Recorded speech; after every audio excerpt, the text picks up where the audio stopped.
तो sir SSC JE का 4 shift में पेपर हो चुका है अपना सिविल का, जिसमें 9th को 1 शिफ्ट हुई थी, 10th को 2 शिफ्ट हुई थी और 11th को आज 1 शिफ्ट हुई है। तो सर ओवरऑल पेपर के बारे में आप क्या कहना चाहेंगे, और इससे रिगार्डिंग अब सीबीटी 2 में बच्चों को क्या इंप्रूव करना चाहिए, ये थोड़ा सा आप आइडिया देंगे। ओवरऑल अगर हम इन चारों शिफ्ट का कॉम्बिनेशन करें सर, तो पेपर मॉडरेट से टफ के साइड ही आया था, बिकॉज इसमें कुछ नया सरप्राइज टॉपिक को देखते हुए तो नहीं मिला। टॉपिक्स तो लगभग वैसे ही पूछे गए हैं, बट अगर हम स्टार्ट करें रीजनिंग से, तो रीजनिंग हर बार 50 मार्क्स की फिक्स होती है, बट इस बार रीजनिंग के क्वेश्चन सेम टॉपिक से थोड़ा लेंदी आए हैं। कैलकुलेशन ज्यादा थी, टाइम ज्यादा था। जनरली एसएससी जेईई में हम देखते हैं कि 120 मिनट में 200 क्वेश्चन करने होते हैं टोटल, और उसमें एक क्वेश्चन के लिए 36 सेकंड का टाइम होता है, बट 36 सेकंड में कोई भी ऐसा क्वेश्चन नहीं था जो 36 सेकंड में सॉल्व हो। लगभग 1 मिनट 1.5 मिनट का टाइम लग रहा था बच्चों को।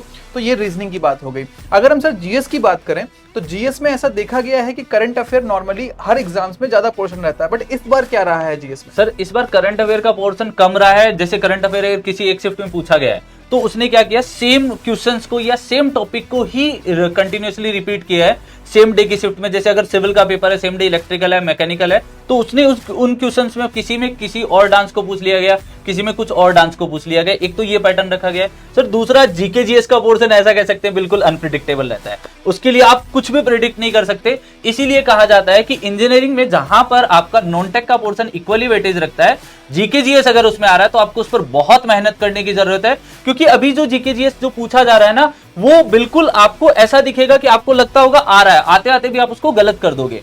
तो वो पेपर अपने आप में, और हम इंजीनियर है वैसे भी, हम कुछ कम पढ़ते हैं इस नॉन टेक वाले पोर्शन को, तो गलतियां आपसे होने के चांसेस ज्यादा रहते हैं। तो इस पार्ट के लिए थोड़ा सा टेक केयर है फ्यूचर में। और अगर टेक्निकल की बात की जाए सर, हाँ। तो टेक्निकल में अभी हमने देखा है कि पैटर्न जो है सेम है, क्वेश्चन पूछने का चीज सेम है। जनरली बीएमसी, सर्वेइंग, आरसीसी, ये सब जो हमारे एस्टिमेशन कॉस्टिंग, ये सब टॉपिक हैं, इनसे ज्यादा मार्क्स का आता है। बट इस बार सर कुछ नया ये देखने को मिला है कि कुछ नए टॉपिक्स भी ऐड किए हैं। जैसे शेयर फोर्स बेंडिंग मोमेंट जो हमारा सोम में होता है, उससे काफी क्वेश्चन आए हैं। हर शिफ्ट में लगभग सिविल की हम बात करें तो कैंटिलीवर, सिंपली सॉर्ट बीम में लोडिंग वगैरह के कुछ ना कुछ क्वेश्चन आए हैं, स्लोप डिफ्लेक्शन निकालने के क्वेश्चन आए हैं। तो इसमें हम क्या बोलेंगे? आरसीसी में भी सर कुछ नया देखने को मिला। आरसीसी में अभी देखने को मिला वाटर टैंक से रिगार्डिंग। अगर मैं इसमें और मैं अपने सब्जेक्ट्स की जैसे बात करूं, तो जैसे सर है ना, एस्टिमेशन की बात करते हैं, तो एस्टिमेशन में कुछ ऐसे क्वेश्चन देखने को मिले। जैसे उसने पूछ लिया कि एक ट्रक है, ट्रक एक दिन 1 घंटे में इतना उसको कॉस्ट पे करते हैं, तो उसको डिफरेंट आवर्स में कितने कॉस्ट पे करेंगे। एक लेबर के रिगार्डिंग कॉस्ट पूछ ली। ये टॉपिक कभी पूछता नहीं है सर, इससे रिगार्डिंग भी कुछ क्वेश्चन पूछ लिए। जैसे रेलवे से रिगार्डिंग, किसी शिफ्ट में रेलवे आया ही नहीं है और किसी शिफ्ट में 3 से 4 क्वेश्चन आ गए। तो सर ओवरऑल ये पूरा का पूरा पेपर जो टेक्निकल का था वो अनप्रिडिक्टेबल है। किसी शिफ्ट में बीएमसी के वेटेज की अगर बात करें तो बीएमसी 15-16 क्वेश्चन भी गया है, बट लास्ट 2 शिफ्ट की बात करें तो बीएमसी के क्वेश्चन 5 से 6 भी रहे हैं सर। तो वेटेज वेरी कर रहा है। इसमें ये देखने को मिला कि फ्लूइड मैकेनिक्स और सर्वे का जो वेटेज है वो कांस्टेंट रहा है लगभग। और दूसरी चीज ये देखने को मिली कि इसमें न्यूमेरिकल पोर्शन ज्यादातर सर्वे से पूछे गए हैं यहाँ पर।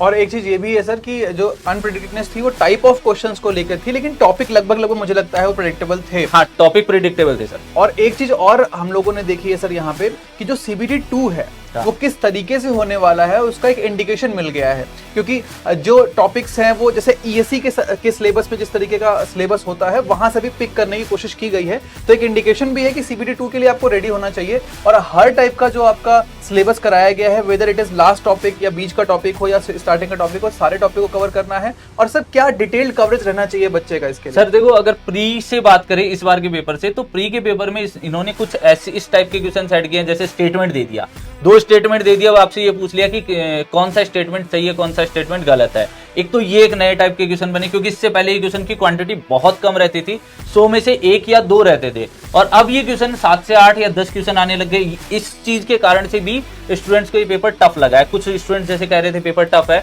तो वो इस रीजन के कारण से भी लगा है। दूसरी चीज उनको सर एक और नई चीज इसमें ऐड हुई है, जैसे इसने जो असर्शन रीजन वाले क्वेश्चन होते हैं हमारे, वो मेंशन कर दिए, और उस टाइप से भी ये रिलेट करने की क्वेश्चन टॉपिक से उस टाइप के क्वेश्चन भी पूछने की कोशिश कर रहा है सर। और भी डीप में जा रहा है क्या? जैसे आपने सीबीटी 1 का कंप्लीट एनालिसिस किया है, हम सभी ने किया है, तो आपको क्या लगता है कि ये टॉपिक के डीप में जा रहा है बहुत ज्यादा? बिल्कुल, कई सारे क्वेश्चन डीप में भी आए हैं। जैसे हम बात करें कि स्लोप एंड डिफ्लेक्शन से नॉर्मली अभी तक जो डेटा आया है वो स्लोप एंड डिफ्लेक्शन का डायरेक्ट क्वेश्चन का डेटा आया है। बट इस बार डबल इंटीग्रेशन मेथड में जो हमारी चीजें हैं कि किस चीज पे डबल इंटीग्रेशन मेथड हम अप्लाई करेंगे, बाउंड्री कंडीशंस कैसे होंगी, वो पूछ लिया। उसके बाद फिर हमारा कॉलम्स में भी जो है एजम्पशंस पूछ लिया कि कॉलम के बकलिंग के एजम्पशंस क्या है। तो थ्योरेटिकल में भी काफी डीपली जो है जा रहा है। तो ये सर सब कुछ, मैं अभी भी मैंने बोला था कि ये सब कुछ इंडिकेशन इस चीज़ का है कि CBT 2 में काफ़ी डीप जाएंगे, थ्योरी में भी अजम्पशंस पे काफ़ी जो है कंसंट्रेट करेंगे। रेडियस ऑफ जनरेशन का एक क्वेश्चन था जिसमें मास हमारा किस जगह पे है उस हिसाब से पूछ लिया गया था। तो काफ़ी एक ऐसे बोल सकते हैं हम कि नॉन क्लासिकल टाइप के क्वेश्चन पूछे गए हैं जो पिछले साल ऐसे नहीं है। और ये रीज़न भी है कि जो बड़ा बदलाव हुआ था CBT 2 हमारा ऑब्जेक्टिव होने का, उसका एक तरीके से वैसे टाइप ऑफ क्वेश्चन का एक ग्लिम्स मिल गया है। तो बच्चों को इन टॉपिक से रेदर देन सारे टॉपिक से जो है अब काफ़ी डीप में पढ़ने की ज़रूरत है। लगभग हमारे पास अभी कुछ टाइम है CBT 2 के लिए, तो उसमें बच्चों को जो है फिर से एक बार अच्छे से रिवाइज करके और थोड़ा डिफिकल्ट क्वेश्चन लगाने की ज़रूरत है। तो सर CBT 2 में कैलकुलेटर भी अलाउ किया है, तो उसके रिगार्डिंग क्या न्यूमेरिकल्स का क्या वेटेज रहना चाहिए, मतलब कुछ आइडिया है आपको? देखिए सर, अभी जो अगर हम CBT 1 CBT 2 को कंपेयर करें तो CBT 1 में जो है वो क्वेश्चन को सॉल्व करने का पर क्वेश्चन का टाइम कम है, 36 सेकंड है। वहीं अगर हम CBT 2 की बात करें तो लगभग अराउंड 1 मिनट का टाइम एक क्वेश्चन को मिल जाता है। तो ऑब्वियस सी बात है कैलकुलेशन थोड़ी सी लेंथी होंगी। CBT 1 में डायरेक्ट क्वेश्चन भी कुछ आते हैं, CBT 2 में हम प्रेडिक्ट ये कर रहे हैं कि क्वेश्चन डायरेक्ट से हट के थोड़ा न्यूमेरिकल टाइप ज़्यादा होंगे, कैलकुलेशन टाइप ज़्यादा होंगे, 3 या 4 स्टेप में भी सॉल्यूशंस हो सकते हैं।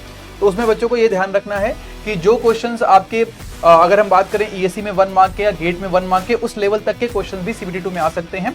मोस्टली कैलकुलेटिव क्वेश्चन आने के चांसेस हैं, क्योंकि अगर 1 मिनट दे रहा है तो कैलकुलेटिव क्वेश्चन आने के चांसेस CBT 2 में ज्यादा बन जाते हैं। मतलब मेजर जो वेटेज रहने वाला है CBT 2 में वो आपका कैलकुलेटिव पोर्शन का रहने वाला है, क्योंकि उसने क्या है वर्चुअल कैलकुलेटर आपको अलाउ किया है। तो आपको अपनी कैलकुलेशन प्रोसेस पे भी ध्यान देना होगा। दूसरी चीज, आपको अपनी एक्यूरेसी भी बढ़ानी होगी, क्योंकि वहां 100 क्वेश्चन है और पर क्वेश्चन 3 मार्क्स का है और नेगेटिव मार्किंग भी 1/3 की रखी गई है। तो इन सारी बातों को ध्यान में रखते हुए अपनी प्रिपरेशन को आज से स्टार्ट कर दे। जिसको भी लगता है कि उसका पेपर बहुत अच्छा गया है, जिसका पेपर लगता है कि उसको मॉडरेट से अच्छा गया है, तो वो स्टूडेंट आज से ही अपनी तैयारी स्टार्ट कर दे। और जब भी आप अपनी तैयारी करो तो कुछ चीजों का ध्यान रखना, जैसे एक्यूरेसी का, कैलकुलेशन का, तीसरा आप किस क्वेश्चन पर कितना टाइम दे रहे हो, इन सब बातों का जरूर ध्यान रखिए। नेगेटिव मार्किंग सर 1/4 हो गई है आई थिंक, एक बार इसको वो सर है ना शिफ्ट 1 में हुई थी। अच्छा हाँ। ठीक है सर। तो एक बार हम लोग इसमें एक बार पूरा एक ओवरव्यू हम लोग बता देते हैं सर कि जो हमारे 4 शिफ्ट थे, उस 4 शिफ्ट में हमारा ओवरऑल जो है पेपर मॉडरेट टू टफ था। GS GK की बात करें तो अनप्रेडिक्टेबल था एज ऑलवेज, रीजनिंग काफी लेंदी थी, और टेक्निकल की हम बात करें तो कुछ अनक्लासिकल टाइप के जो हमारे प्रीवियस ईयर में नहीं पूछे गए हैं, बस उन टॉपिक से भी आए हैं क्वेश्चन। तो ओवरऑल सर CBT 2 के लिए आप जो है फाइनल समराइज क्या बोलना चाहेंगे बच्चों? सर ओवरऑल तो मैं ये बोलना चाहूंगा कि आपको सारे टॉपिक पढ़ के जाने, चाहे वो थ्योरेटिकल हो चाहे न्यूमेरिकल पोर्शन से रिलेट करता हो। दूसरा, टॉपिक को डिटेल में पढ़ के जाना। ऊपर से पढ़ोगे तो CBT 2 में आपको क्वेश्चंस अटेंड करने में बहुत ज्यादा दिक्कत आने वाली है। तीसरा, अपनी कैलकुलेशन को थोड़ा सा फास्ट बनाओ, थोड़ा सा टाइम कम लगना चाहिए और मिनिमम स्टेप्स लिखने की कोशिश करो और मैक्सिमाइज आप सॉल्यूशन तक पहुंचने की कोशिश करो।